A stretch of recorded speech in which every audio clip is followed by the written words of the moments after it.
Hey everybody, it's Ed. And, I have had such an amazing amount of time. It's May already, and ABA 2026 in Orlando seems like, it was literally just a few weeks ago, but it seems like it's got longer than that. But now I've had the great opportunity since then to come down and visit with Dr. Cancio in his amazing burn center here in San Antonio.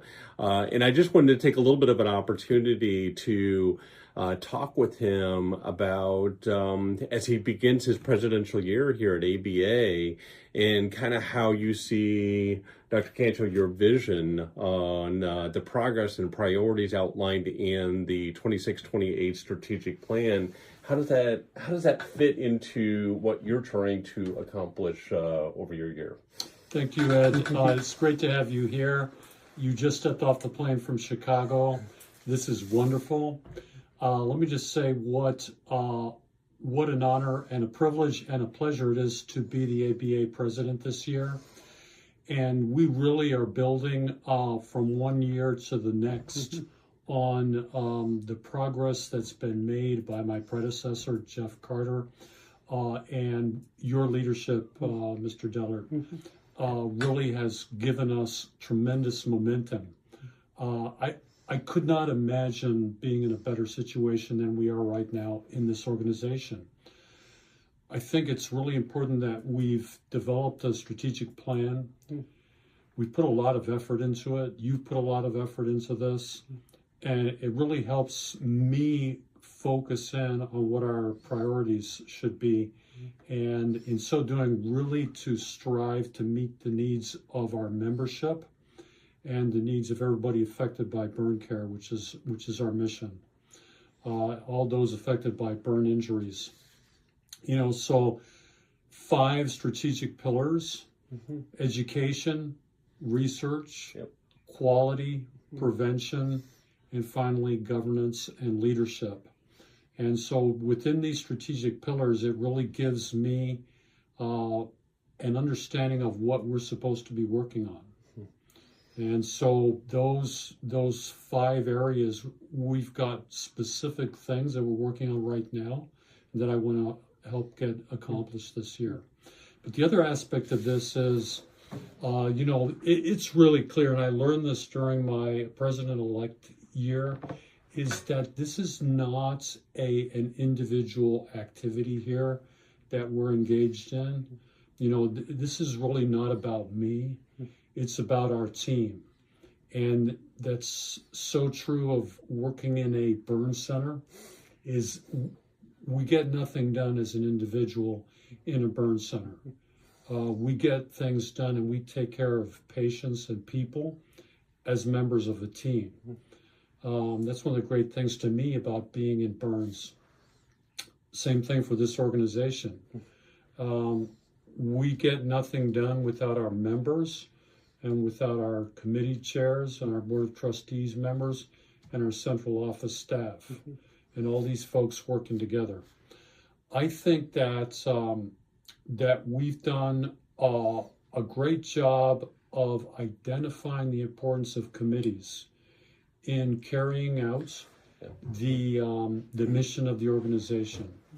And we are involving committees and committee leaders a lot more intimately in the day-to-day operation of the ABA and in the proceedings of the Board of Trustees and so on and so forth, because it is the membership and it's the committee members and the committee leaders who get stuff done in this organization.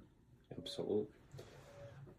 I think the committee, you and I talked a little bit about this, is and the board has about this past year under Dr. Carter's leadership, really kind of focusing on identifying the strategic initiatives. So we can check that box off. Absolutely. Now it gets into the nitty-gritty work of making it all come to life. Right. And we can't do this by ourselves, and that's where the committee chairs and the committees are that the lead are going to come into play, and we're asking them to come to the board frequently to ask questions if they they need clarification on something in the strategic plan that they don't understand, or how do we potentially work, across with other committees to achieve a goal. I think the board can help guide them down that process, and those are the kinds of, I think, the questions that the board is looking forward to engaging with them on. Are we going to have all the answers? No, we're not, and we're going to figure it out as we go through that. But we do have a plan, and I think that's what you're talking about, and how we work together going forward. You're absolutely right, and really increasing the amount of interaction that we have with the membership and with committees, I think is really going to help us get stuff done. At ABA, even though ABA 2026 seems like it, just a memory now, but it was only a month ago. But it's for me personally, compared to Phoenix in 2025, the engagement, the amount of conversations and networking, sharing of information seemed to be huge.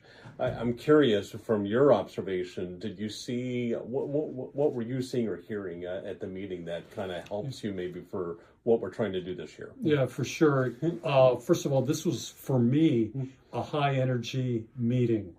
And I was really busy. I know you were incredibly busy at that meeting. There was a lot going on. I really enjoyed the meeting. And I enjoyed interacting with so many people. In particular, I'd like to highlight a couple of things that were new for me. One was, first of all, I had a lot of interactions with firefighters. And that was personally very fulfilling to me. I think that will be a great opportunity for us going forward, is to increase our involvement with that community, particularly as we think about the importance of emergency preparedness, disaster preparedness, and from a military standpoint, preparedness for taking care of combat casualties. Firefighters do this sort of thing on a daily basis in our communities. And so we have a lot to learn from them as we involve them more and more in our organization. The other thing I'd like to highlight is really increased interaction with our industry partners. And those partners are really critical to our organization in a lot of ways.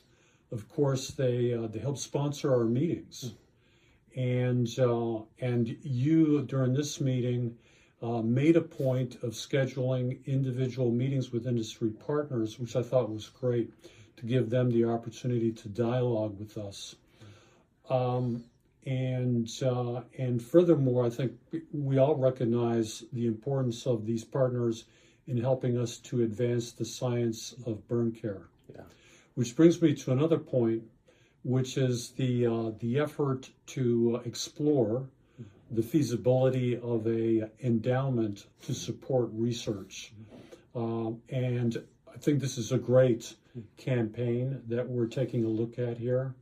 I think that if it comes to fruition, and I believe that it will help young investigators get started in burn research, providing them with opportunities to do science which otherwise might not be possible. Yeah, I'm super jazzed about the possibilities there. And I just want to thank anybody and everybody that participated in giving us feedback. In Orlando, there was a lot of one-on-one interviews with a group that we asked to help us to kind of get that kind of feedback. So thank you if you were one of those individuals. And then we did a survey here recently over the last few weeks. And if you participated in that survey, thank you for giving that information to us. The goal here is to bring all of that into an executive summary for the endowment committee to take a look at in the next couple of weeks, actually, and then in preparation for board presentation in a month. So we're going to see what happens. Stay tuned on the next messages of what will be happening with that. So that's exciting. Super. It's exciting. Yes, it is exciting. There's just so much going on. And I think the momentum for ABA, when I think about 12 months ago to where we're at right now, is just huge. And I hope, the membership is equally as excited as we are But if you have questions or you have comments or even if you have concerns, reach out to us. We're here. Want to listen and we want to talk about that. We need to hear about that. You'll be amazed how those kind of conversations do make its way to the board, so that they can talk about that and how does that fit in and how can we do better. That's the constant will never change. We're always going to be trying to do better. And I think just as a burn community, that's always been one of the missions of the burn community. And we certainly echo that in our board and our leadership of ABA. Totally agree. Yeah, thank you very much, Ed, for your leadership, for the opportunity to work with you. It's a pleasure, Dr. Cancio. I'm looking forward to a great year. Thank you. All right, everybody, take care. Have a great one.